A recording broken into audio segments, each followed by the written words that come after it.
wabarakatuh. Bagaimana kabarnya soleh-solehah pada pagi hari ini? Alhamdulillah, luar biasa, semangat, ceria. Allahu Akbar. Nurul Fitri, yes. Alhamdulillah. Itu kita berdoa dulu ya, soleh-solehah. Sikap berdoa, tangan diangkat, kepala ditundukkan, mata dipejamkan, hati dihusyukkan.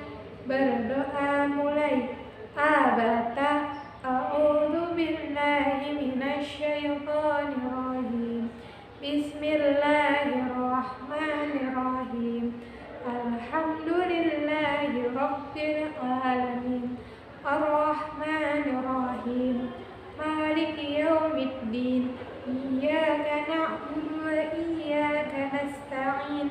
Ihdinas siratal mustaqim. Siratal ladzina an'amta 'alaihim ghairil maghdubi 'alaihim waladdallin. Amin. La ilaha illallah. Aku bersaksi tiada Tuhan selain Allah. Asyhadu anna Muhammadar Rasulullah. Dan aku bersaksi bahwa Nabi Muhammad utusan Allah.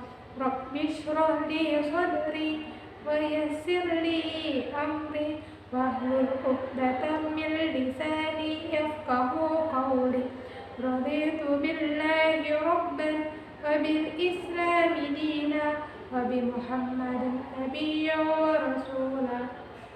Rabbi zidni ilman warzuqni fahma.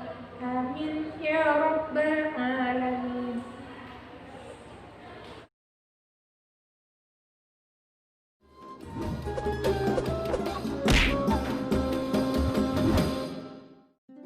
Kisah Nabi Nuh alaihi salam. Setelah Nabi Idris alaihi salam wafat, sedikit demi sedikit iman masyarakat mulai menipis. Iblis dan pasukannya semakin gemar menggoda mereka. Kemudian mereka mulai senang membuat patung. Mereka membuat patung untuk menghormati para pahlawan, leluhur, tokoh-tokoh yang sudah mati. Patung-patung itu diberi nama sesuai nama para tokoh itu. Dari sekedar penghormatan, lama-kelamaan mereka mulai menyembah patung-patung itu. Mereka percaya bahwa patung-patung itu mempunyai kehebatan dan kekuatan yang bisa melindungi dan menentukan nasib mereka. Di antara patung-patung yang disembah itu, ada 5 yang paling mereka agungkan, yaitu Wa'at, Suwa, Yahud, Yauk, dan Nasr. Inilah asal mulanya manusia menyembah patung dan berhala. Tentu saja, ini semua hasil pekerjaan iblis dan pasukannya yang berusaha sekuat tenaga menyesatkan manusia agar tidak menyembah Allah dan masuk neraka bersama mereka. Allah tidak membiarkan manusia tersesat semuanya tanpa petunjuk. Maka Allah memilih Nuh alaihi salam untuk mengingatkan kaumnya agar mereka meninggalkan penyembahan dan berhala dan kembali menyembah Allah Subhanahu wa ta'ala. Siapakah Nuh alaihi salam? Nuh adalah cucu dari Nabi Idris. Fisiknya kuat, terbukti dari umurnya yang sangat panjang, sekitar 1000 tahun. Hatinya mulia dan sabar luar biasa. Pikirannya juga sangat cerdas, rendah hati, soleh, dan taat kepada Allah. Nabi Nuh adalah Rasul Allah Subhanahu wa ta'ala yang pertama. Sebelumnya, Allah hanya mengangkat nabi-nabi saja. Mulailah Nabi Nuh berdakwah kepada kaumnya. Nabi Nuh mengajak mereka untuk memohon ampun atas dosa-dosa mereka dan kembali menyembah Allah agar tidak terkena azab dari Allah. Sangat tekun Nabi Nuh mengajak kaumnya dengan berbagai cara, dengan terang-terangan di hadapan banyak orang, dengan diam-diam mendatangi seorang demi seorang. Berulang-ulang, siang dan malam, selama kurang lebih 950 tahun lamanya. Tetapi sedikit sekali yang mengikuti seruan Nabi Nuh. Kebanyakan dari pengikutnya ini adalah orang miskin dan pekerja kasar. Jumlahnya sekitar 80 orang. Yakni sebagian besar kaumnya tidak mau mengikuti ajaran Nabi Nuh. Mereka bersikap angkuh dan sombong dengan menutup rapat-rapat telinga mereka jika Nabi Nuh mulai berbicara untuk mendakwahi mereka. Bahkan mereka menantang Nabi Nuh agar mendatangkan azab yang diancamkan oleh Allah Subhanahu wa Ta'ala. Nuh, sudahlah, berhenti bicara. Percuma, kami tidak akan percaya. Sekarang begini saja, datangkan azab itu pada kami jika kau memang benar. Kami yakin tidak akan ada azab yang menimpa kami karena kelakuan kami. Kau hanya berdusta. Nabi Nuh mengadu kepada Allah tentang pembangkangan kaumnya yang terlaluan. Allah berfirman bahwa memang pengikut Nabi Nuh tidak akan bertambah. Hanya 80 orang itu saja. Selebihnya mereka semua tidak akan beriman karena mereka sudah sangat sesat. Setelah jelas ketetapan Allah bahwa orang-orang itu tidak akan beriman, maka Nabi Nuh memohon kepada Allah. Tuhanku, musnahkanlah seluruh orang durhaka itu dari muka bumi. Mereka hanya membuat kerusakan dan melahirkan anak-anak yang durhaka. Kemudian Allah memerintahkan Nabi Nuh untuk membuat kapal yang besar. Pada masa itu ilmu perkapalan belum berkembang dengan baik. Allah mengajarkan ilmu itu kepada Nabi Nuh. Maka Nabi Nuh bersama pengikutnya membuat kapal besar terbuat dari kayu. Kayu itu didapati dari pohon-pohon di hutan di sekitar mereka. Ejekan kaum Nabi Nuh semakin menjadi-jadi. Melihat pembuatan kapal itu terasa aneh bagi mereka. Apalagi mereka tinggal jauh dari laut. Lihatlah. Terbukti bahwa Nuh gila. Apa itu? Bikin kapal ya? Untuk berlayar di hutan. Nabi Nuh dan pengikutnya bersabar dan tetap tekun menyelesaikan kapal itu. Akhirnya kapal besar itu selesai. Inilah kapal besar pertama yang dibuat oleh manusia. Kemudian Allah memerintahkan untuk mengumpulkan binatang-binatang sepasang-sepasang, jantan dan betina.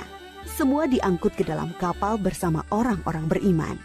Semua keluarga Nabi Nuh, termasuk yang diangkut ke dalam kapal, kecuali istri dan salah satu anaknya, Kan'an. Mereka tidak mau masuk ke dalam kapal. Mereka tidak beriman dan termasuk orang durhaka. Sementara itu, langit menjadi gelap. Angin bertiup kencang, petir menggelegar. Hujan turun sangat lebat. Dari dalam tanah memancar air yang semakin deras. Juga dari dalam rumah-rumah penduduk, dari dapur-dapur mereka. Dengan cepat, air membanjiri bumi. Makin lama makin tinggi, menenggelamkan rumah, pohon-pohon, dan tentu saja orang-orang di luar kapal Nabi Nuh. Ketika Nabi Nuh melihat sekelilingnya dari atas, tampak putranya, Kan'an, sedang menyelamatkan diri dari banjir. Karena kasih sayangnya kepada anaknya, Nabi Nuh berseru, Anakku sayang, masuklah ke dalam kapal ini. Tidak ada yang bisa selamat dari azab ini kecuali yang berada di dalam kapal. Tidak, ayah. Aku akan memanjat bukit yang tinggi. Pasti aku akan selamat. Tiba-tiba datang gelombang besar dan Kan'an tidak terlihat lagi. Dia termasuk yang dibinasakan. Nabi Nuh sangat sedih, tetapi beliau menerima keputusan Allah. Di dalam kapal, Nabi Nuh bertasbih, memohon ampun dan berdoa tidak henti-hentinya bersama orang-orang beriman. Setelah beberapa hari, Allah memerintahkan bumi untuk menelan banjir itu. Hujan berhenti, air pun surut masuk ke dalam tanah. Kapal pun berlabuh di daratan lagi. Orang-orang beriman keluar dari kapal dengan tetap bertasbih. Syukur yang tiada terkira. Mereka memulai hidup baru tanpa gangguan orang-orang kafir yang sudah tenggelam, dibinasakan Allah karena kesesatan mereka. Kisah Nabi Nuh memberikan kita pelajaran bahwa durhaka kepada Allah dan tidak patuh kepada Rasul utusannya membuat manusia ditimpa azab di dunia ini maupun di akhirat.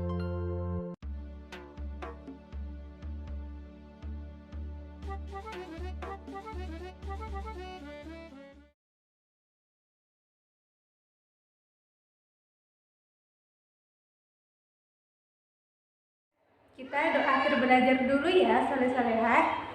Sikap berdoa, tangan diangkat, kepala ditundukkan, mata dipejamkan, hati dikhusyukkan. Berdoa mulai. Abata, a'udzu billahi minasy syaithanir rajim. Bismillahirrahmanirrahim.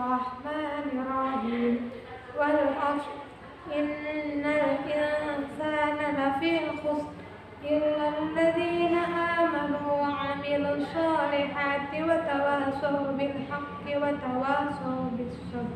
Subhanakallahumma wa bihamdika asyhadu an la ilaha illa anta astaghfiruka wa atubu ilaik. Amin ya rabbal alamin. Sampai di sini dulu ya saleh-salehat. Jadi kita sambung lagi ya di hari berikutnya.